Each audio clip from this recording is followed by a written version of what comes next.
Ele era pedreiro, desses que pegam serviço em qualquer canto para garantir o pão de cada dia.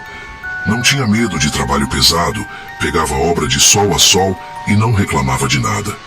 Naquele mês, conseguiu um trampo numa construção, afastada da cidade, um condomínio de luxo no meio do nada, cercado por mata fechada e poucas estradas de acesso.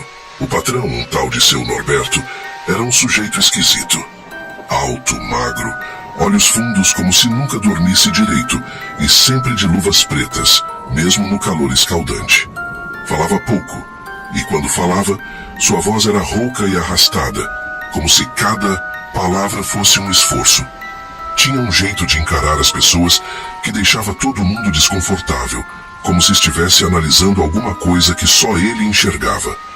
A primeira coisa que chamou a atenção do meu tio foi que ninguém via esse homem de dia. Enquanto os outros patrões apareciam pela manhã para conferir o andamento da obra, seu Norberto só dava as caras quando o sol começava a se pôr. Era sempre assim. Chegava ao entardecer, caminhava lentamente entre as estruturas inacabadas, observava tudo em silêncio e ia embora antes da meia-noite sem nunca se demorar. Não atendia ligações, não mandava mensagens e ninguém sabia onde ele morava. E tinha outra coisa estranha. Toda semana, um boi sumia da fazenda ao lado. No começo, acharam que era roubo, mas nunca havia sinal de arrombamento ou rastros que levassem a algum ladrão. O fazendeiro, cansado do prejuízo, colocou cerca elétrica e até reforçou o portão com cadeados pesados. Mas nada adiantava. O gado continuava sumindo, sempre nas noites de lua cheia.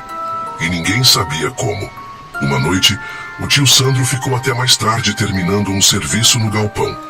O barulho das ferramentas já tinha cessado, e o silêncio da obra inacabada fazia cada pequeno ruído parecer mais alto. Todos já tinham ido embora, mas ele queria adiantar o trabalho e, quem sabe, garantir uma grana extra. O vento frio soprava pelos vãos das paredes ainda sem janelas, e o farfalhar das árvores ao redor dava uma sensação estranha de isolamento. Foi aí que escutou um barulho esquisito. Um rosnado baixo, gutural, vindo do andar de cima da construção. Não era som de madeira rangendo, nem de ferro se movendo com o vento. Era algo vivo. Um som denso, profundo, que fez sua nuca arrepiar na hora. O coração disparou e ele instintivamente apagou a lanterna do celular, prendendo a respiração. Ficou ali, imóvel, tentando ouvir melhor.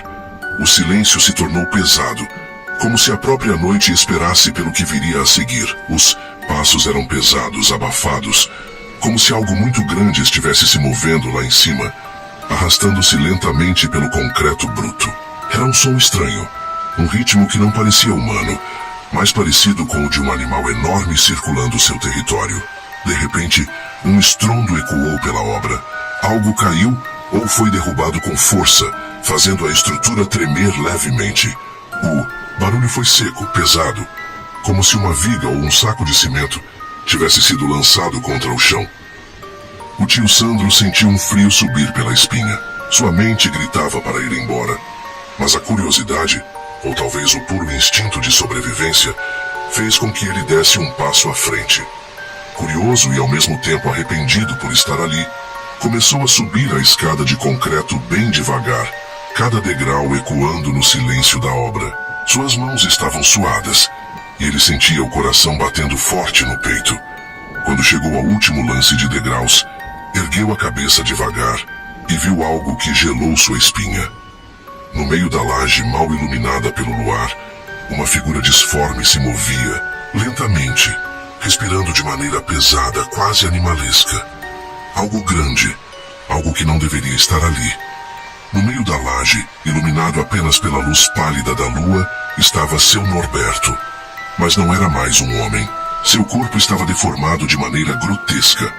A roupa rasgada em fiapos pendia do tronco alongado, revelando uma pele grossa e acinzentada, coberta por pelos escuros e irregulares. Os braços eram enormes, desproporcionais, pendendo dos ombros como os de uma fera pronta para o ataque. Os dedos, agora mais longos, terminavam em garras negras e afiadas que brilhavam sob o luar como lâminas recém-polidas. A boca já não era humana. projetava-se para frente, formando um focinho animalesco, onde dentes grandes e pontiagudos se destacavam, pingando saliva espessa. O som da respiração era forte, quase um ronco baixo, carregado de algo primitivo. E os olhos... Aqueles olhos fundos e cansados de antes agora brilhavam em um tom amarelado, como brasas vivas no escuro. Eles se fixaram no tio Sandro com uma intensidade predatória. Um olhar que não reconhecia mais nada de humano. O bicho farejou o ar com força, inflando o peito largo e deixando escapar um grunhido baixo, como se estivesse sentindo o cheiro do medo. Suas orelhas pontudas se moveram levemente, captando até o menor som ao redor. Então, em um movimento, brusco e preciso, virou a cabeça na direção do meu tio, fixando nele aqueles olhos amarelos, brilhantes e famintos. Foi aí que ele percebeu. Não dava para correr. Se corresse, viraria caça. O instinto dizia que qualquer movimento brusco seria um convite para o ataque. Seu corpo travou. Os músculos enrijeceram e um suor frio escorreu por sua nuca. O ar parecia mais pesado e até sua própria respiração soava alta demais. Então pensou rápido. Com os dedos tremendo, enfiou a mão no bolso e encontrou o terço que a avó dele tinha dado anos atrás, o mesmo que carregava por costume, mas nunca tinha dado muita importância.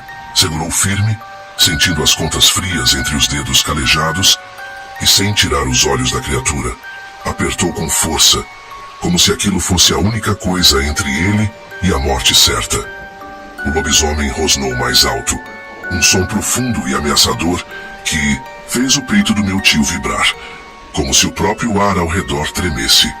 Os dentes afiados brilharam sob a luz da lua, pingando saliva grossa, e a criatura inclinou levemente o corpo para frente, como um predador prestes a dar o bote. Mas não, avançou. Parecia hesitar, os olhos brilhantes fixos no terço que meu tio segurava com força. Suas narinas inflavam, farejando o ar de novo, e suas garras raspavam contra o chão de concreto, produzindo um som arranhado que arrepiou cada fio de cabelo do meu tio. Sentindo que aquela era sua única chance, ele começou a se afastar devagar. Deu um passo para trás, depois outro, mantendo o olhar fixo na criatura, sem ousar virar as costas.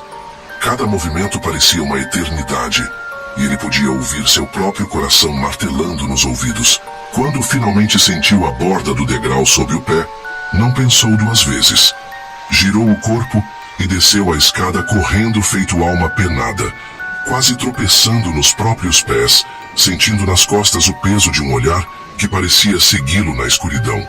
No dia seguinte, nem precisou pedir demissão. Acordou com o corpo dolorido, como se tivesse passado a noite fugindo de um pesadelo.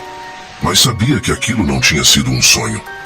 Ainda com a cabeça a mil, decidiu ir até a obra buscar suas ferramentas e dar um jeito de sair dali de vez. Mas ao chegar encontrou um clima estranho. Os operários estavam reunidos em pequenos grupos, cochichando entre si, enquanto o encarregado andava de um lado para o outro com um semblante preocupado. Foi aí que recebeu a notícia. Seu Norberto tinha cancelado tudo sem dar explicação. O encarregado apenas disse que a obra estava encerrada e que cada um deveria recolher suas coisas e seguir seu rumo. Ninguém soube dizer por quê. O patrão sumiu do mapa e os materiais foram abandonados no meio do serviço.